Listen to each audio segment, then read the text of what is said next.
आदित्य शास्त्री जी, बक्सर से। श्री सीताराम महाराज जी। महाराज जी, प्रत्येक स्त्री मात्र में मातृ दृष्टि कैसे हो? देखो, मात्र दृष्टि से पहले हमें भगवत दृष्टि रखनी होगी। तुम्हारे नाम के आगे शास्त्री लगा इसलिए बताया, और होते तो दूसरे उदाहरण देते। सर्वत्र भगवान है, स्त्री और पुरुष की पोशाक है।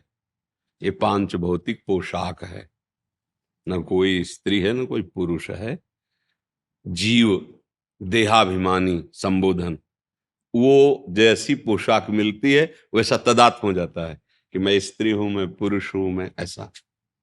पर आप शास्त्र स्वाध्याय कर रहे हैं, संत जनों का संग कर रहे हैं, तो ये तो समझ रहे हैं ना, तो एक ही परमात्मा बहुत रूपों में खेल रहा है। उसे चाहे माता मान लो, चाहे पिता मान लो, चाहे बंधु मान लो, चाहे सखा मान लो, गुरु मान लो, जो मानो, पर सब में मानना पड़ेगा, तभी सिद्धांत है। जैसे गुरु तो अखंड मंडलाकारम व्याप्तमेन चराचरम, चर अचर में व्याप्त है।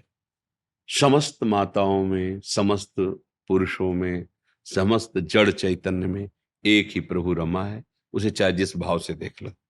जननी का तात्पर्य कि जब हम अपनी माँ को देखते हैं तो हमारा पवित्र भाव होता है।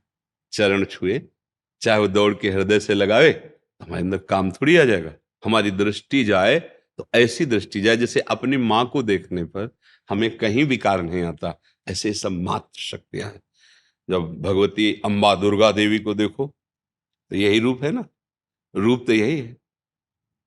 शक्ति का स्वरूप भारी विकास में है, वो महान शक्ति है, अनंत शक्तियों का समूह है, लेकिन है तो ऐसा ही स्वरूप ना। माता जी कैसा रूप धारण किए, वस्त्र धारण किए हुए नारी रूप दिखाई दे रहा है, पर प्रचंड ज्वालामयी शक्ति है। बड़े बड़े बलवानों को भी फाड़ के फेंक देने वाली अम्बा शक्ति। महिषासुर, रक्त बीज, शुंभ निशुंभ, चंड मुंड, सब हमको उसी भाव में देखना है। जैसे हम अपनी माँ को देखते तो नख से सिक तक देखने पर हमारे अंदर काम नहीं आएगा, ऐसे ही हम जितनी भी है सबके प्रति मातृभाव में। और वो तभी तक टिकेगा मातृभाव जब तक दूरी बना के रहोगे। भाव से देखना, नजदीकीपन नहीं। अगर नजदीकीपन आ गया तो फिर कोई सिद्ध ही बच सकता है जिसको वास्तविक भगवत साक्षात्कार हुआ है, नहीं तो दोष दृष्टि हो ही जाएगी।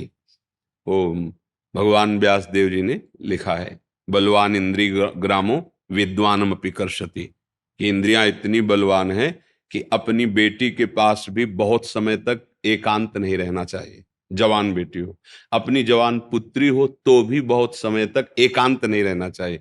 आप और आपकी पुत्री के बीच में तीसरा कोई होना चाहिए।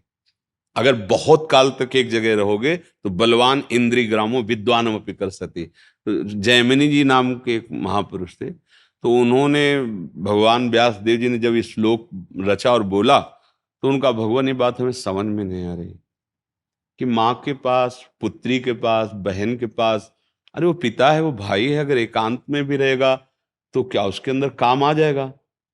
मतलब वो मूर्ख ही होगा तो ऐसा होगा। विद्वान अपि कर्षति, वो विद्वान फिर ऐसा कैसे हो जाएगा? तो जो गुरुजन होते हो ज्यादा तर्क वितर्क नहीं करते, तो उनका इस प्रश्न का किसी दिन समाधान करेंगे। अभी आगे प्रसंग चलता है उसे। फिर बोले शाम की हमारी इच्छा है कि बद्री विशाल में भी एक आश्रम, प्रयाग में भी है, तो कुछ समय के लिए हम वहां के ऋषि मुनियों के दर्शन के लिए, तुम संभालो, तुम यहाँ के प्रधान बनो, और सब ब्रह्मचारी हैं, और जो यहाँ की दिनचर्या वही करना। ये उत्तर हो रहा है, उसी प्रश्न का उत्तर। वो समझ नहीं पा रहे, बोले कुछ दिन के लिए हम यहाँ से जा रहे हैं। संध्या के समय सब ब्रह्मचारी तेजस्वी स्नान करके और लौट ही रहे थे। संध्या काल, सूर्य अस्ताचल को जा रहे थे। हल्की हल्की बूंदें गिरने लगी, छम छम छम छम पायलों की धुनी, और नौ किशोर अवस्था, और ऐसी सौंदर्य शोभा, देखते ही रह जाओ। ऐसे भाग के, रक्षा करो मेरी, रक्षा करो। आगे जैमिनी मुनि ही थे, रक्षा करो। क्या बात है, देखा नहीं ऐसे नीचे देख, क्या बात है, कौन सता रहा है? मैं भटक गई हूँ, रात्रि का समय है, अगर एक रात्रि आपके यहाँ मुझे रहने को मिल जाए तो मैं प्रातः अपने स्थान को चली जाऊंगी, पर मेरी रक्षा करो, मेरा स्त्री शरीर है, मैं जंगल में रह नहीं सकती और मैं भटक गई हूँ। होगा नहीं, गुरुदेव का आदेश है, आश्रम में सब ब्रह्मचारी रहते हैं, वहां शरणागत हूं, अगर एक रात्रि रख लेंगे तो मेरा जीवन बच जाएगा, नहीं जंगली जानवर मार सकते हैं या कोई दुराचारी पुरुष ऐसा। विचार किया, बात तो सत्य है। तो उस समय कुछ में झोपड़ियां और कुछ खपरेले जिनमें ब्रह्मचारी जन रहते हैं, तो एक छोटा खपरेले का दरवाजा लकड़ी का, ऊपर से खपरेला, बोले आप अंदर हो जाइए, अंदर से बंद कर लीजिए, कोई भी आवाज दे बिना प्रातः काल के खोलना नहीं, और प्रातः काल होते ही आप गंतव्य स्थान को चली जाना जहां जाना है। अब बैठे आके संध्या में, वही आवाज, वही रूप, बार बार हटाने की कोशिश की, हट नहीं रहा। तो मन में आया कि मैंने पूछा नहीं कि तुम जंगल में कैसे फंस गई, तुम किसकी बेटी हो, तुम्हारा ब्याह हुआ है कि नहीं हुआ है, तुम्हारा नाम क्या है, ये तो पूछा ही नहीं। पूछते हैं चल के। उठे, गए, दरवाजा खोलो, उनका नहीं, जैमिनी जी का आदेश है प्रातः। बोले मैं जैमिनी हूं, बोले नहीं आदेश है, नहीं खुलेगा। तो ऊपर के खपरे हटा के, बांस की फंटियां होती उनको हटा के अंदर देखा, दिव्य रूप, निषेध है, चरण को देखते हुए वार्ता करो, दृष्टि नहीं, जो चाहे आपन कल्याणा, सुजस सुमति शुभ गति शुभ नाना, सो परनार लीलार गोसाई, तजो चौथ के चंद की ना, जैसे चौथ का चंद्रमा नहीं दर्शन, ऐसे लिखा है। काम भाव से किसी भी माता बहन के मुख को देखना या उसके अंगों को देखना निषेध है। उन्होंने देखा, कहा हम एक बात पूछना चाहते थे, आपका ब्याह हुआ है कि नहीं। तो और मुस्कुराते हुए कहा, नहीं अभी कैसे हो सकता है, हमारी तो अभी नवकिशोर अवस्था है, हमारा भी ब्याह नहीं हुआ। बोले आप तो नैष्ठिक ब्रह्मचारी, आजीवन ब्रह्मचर्य का व्रत लिए। बोले यदि आप स्वीकृति दे तो ब्याह कर सकते हैं आपसे।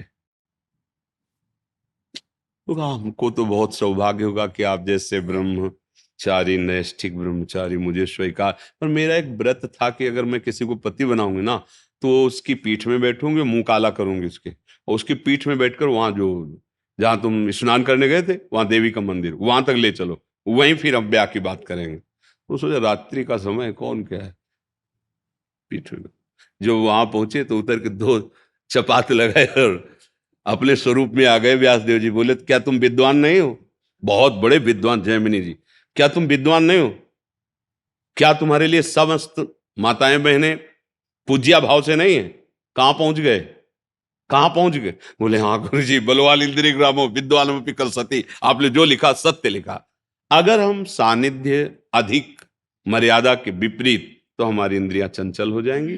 भगवत भाव से, चाहे स्त्री हो चाहे पुरुष हो, एक मर्यादा की सीमाएं रखी गई, उन सीमाओं में रहते हुए भजन करें। इस भाव के लिए कहा, जननी सम जानो पर नारे, सब में मातृ भाव रखना।